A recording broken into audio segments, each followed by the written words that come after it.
Hello students. Today we are going to discuss the reflection of light at a plane surface. Okay. Plane wavefrontचं plane reflecting सरफेसवरून reflection कशा पद्धतीनं घडतं याचा अभ्यास आपल्याला आजच्या या पॉईंटमध्ये करायचा आहे आणि लॉज ऑफ रिफ्लेक्शन जे आहेत ते या ठिकाणी आपल्याला प्रूव्ह करायचे आहेत. ओके. तर सर्वप्रथम आपण स्क्रीनवर ही डायग्रॅम बघतोय रिफ्लेक्शन ॲट अ प्लेन सरफेसची. आता या डायग्रॅममध्ये MN हा जो डिनोट केला आहे तो रिफ्लेक्टिंग सरफेस आहे.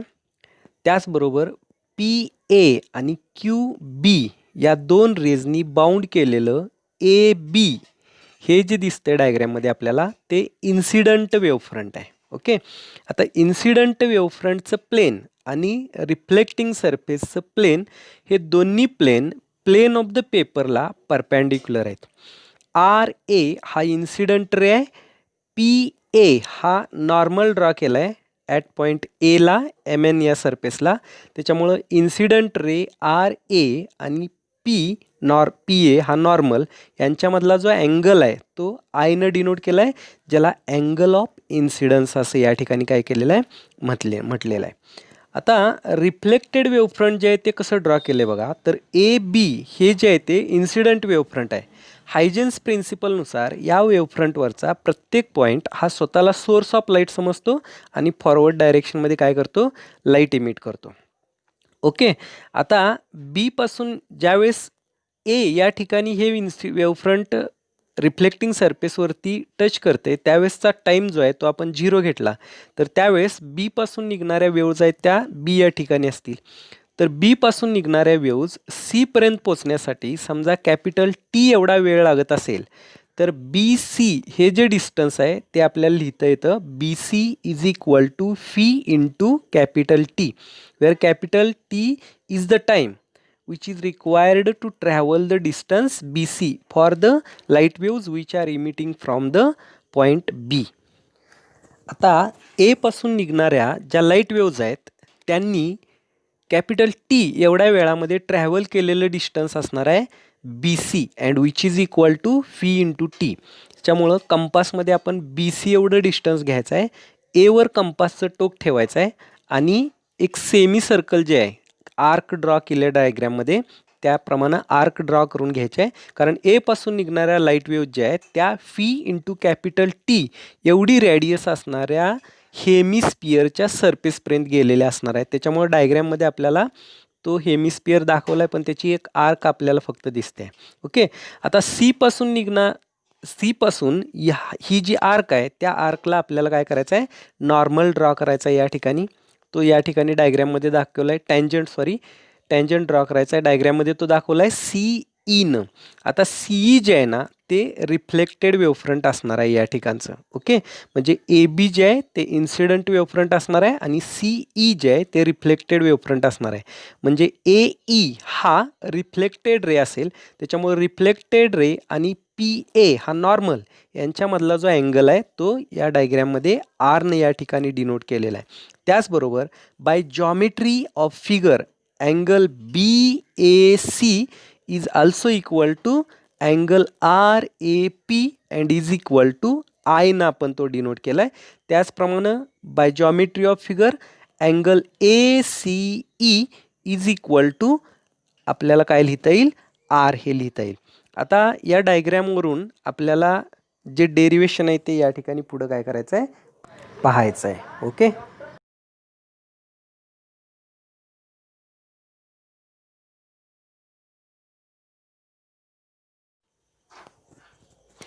Now, let us consider a plane wavefront AB perpendicular to plane of paper incident at an angle I with the normal to a plane reflecting surface MN as shown in figure. म्हणजे डायग्रॅममध्ये ज्याप्रमाणे दाखवले त्या पद्धतीने हे incident वेव्हफ्रंट आपण या ठिकाणी काय केलेलं आहे, कन्सिडर केलेलं आहे.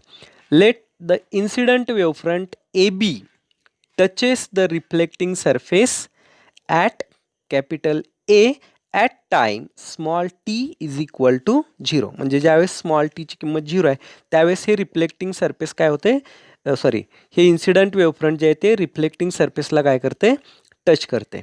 The point B will touch the reflecting surface at C after time T. आता बी पासून निघणाऱ्या ज्या लाईट वेव्ज आहेत त्या सी पर्यंत पोचत आहेत. किती वेळामध्ये पोचत आहेत, कॅपिटल टी एवढ्या वेळामध्ये त्या आपल्याला त्या ठिकाणी पोचलेल्या पाहायला मिळत आहेत.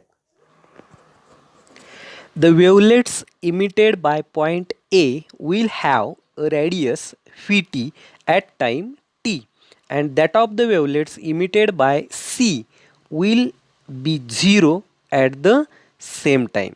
म्हणजे ए पासून निघणाऱ्या लाईट वेव्ह ज्या आहेत त्यांनी कव्हर केलेलं डिस्टन्स हे Pht एवढं असणार आहे आणि त्याच वेळेस सी पासून निघणाऱ्या लाईट वेव्हजनी कव्हर केलेलं डिस्टन्स जे आहे ते किती असणार आहे, 0 असलेलं आपल्याला बघायला मिळेल. The radii of the wavelets emitted by points between A to C will gradually decreases from Pht to 0. म्हणजे ए पासून सी पर्यंत निघणारी जी लाईट वेव्ज आहेत त्यांची रेडियस जी आहे ती Pht पासून 0 पर्यंत काय होत जाणार आहे, डिक्रीज होत जाणार आहे, म्हणजे कमी कमी कमी होत जाणार आहे. ए पासून निघणाऱ्या वेव्हलेटची रेडियस ही सर्वात जास्त असणार आहे आणि सी पासून निघणाऱ्या लाईट वेव्हची रेडियस ही 0 असणार आहे. ए पासून जी वेव्हलेट्स निघतील त्यांची रेडियस असणार आहे Pht एवढी. Okay. The envelope of all this wavelets forms the reflected wavefront EC. ह्या सर्वांचा जर एन्व्हलप आपण घेतला ह्या रिफ्लेक्टेड वेव्हचा ॲट टाईम कॅपिटल टी, तर ते आपल्याला रिफ्लेक्टेड वेव्हफ्रंट EC जे आहे ते फॉर्म करत असलेलं पाहायला मिळणार आहेत. आता फ्रॉम फिगर डायग्रॅमवरून आपण असं लिहू शकतो, AE is equal to BC is equal to Pht. Angle RAP is equal to I and it is called as angle of incidence. Okay. Also from geometry वरून आपल्याला असं सांगता येईल angle BAC is also equal to I. आपल्याला तोही angle या ठिकाणी काय करता येईल, I या पद्धतीनं दाखवता येऊ शकतो. From figure we can say that AC is the common hypotenuse of triangle ABC and AEC. म्हणजे AC ही कॉमन साईड आहे ट्रायंगल ABC आणि AEC मध्ये, त्यामुळे आपण असं लिहू शकतो angle AEC is equal to angle ABC is also equal to 90 degree. आणि म्हणून आपल्याला असं म्हणता येतं की triangle ABC and triangle AEC are congruent triangles. Also we can write angle ACE is equal to angle BAC is equal to I. Okay, from figure.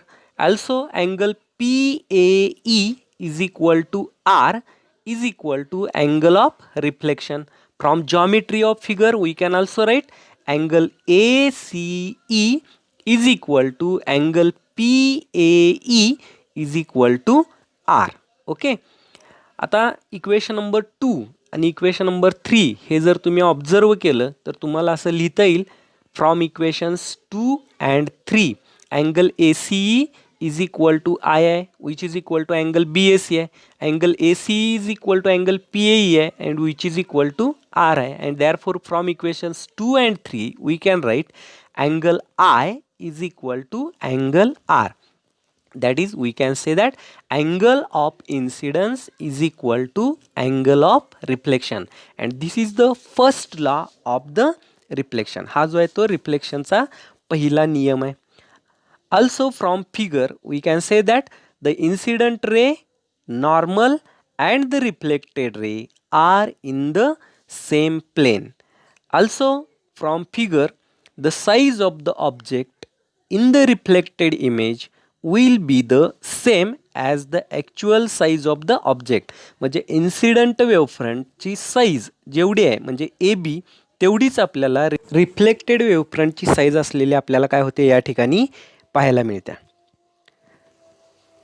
म्हणजे incident वेव्हफ्रंट आणि reflected वेव्हफ्रंट हे सेम मीडियममध्ये असल्यामुळं लाईटच्या व्हेलॉसिटीमध्ये कोणताही बदल होत नाही आणि त्यामुळं इन्सिडंट वेव्हफ्रंट आणि रिफ्लेक्टिव्ह वेव्हफ्रंटची साईज जी आहे ती आपल्याला कशी असलेली पाहायला मिळते, सेम असलेली पाहायला मिळते. त्याचबरोबर there is a lateral inversion in case of reflection, म्हणजे right side becomes left side and left side becomes right side. Okay.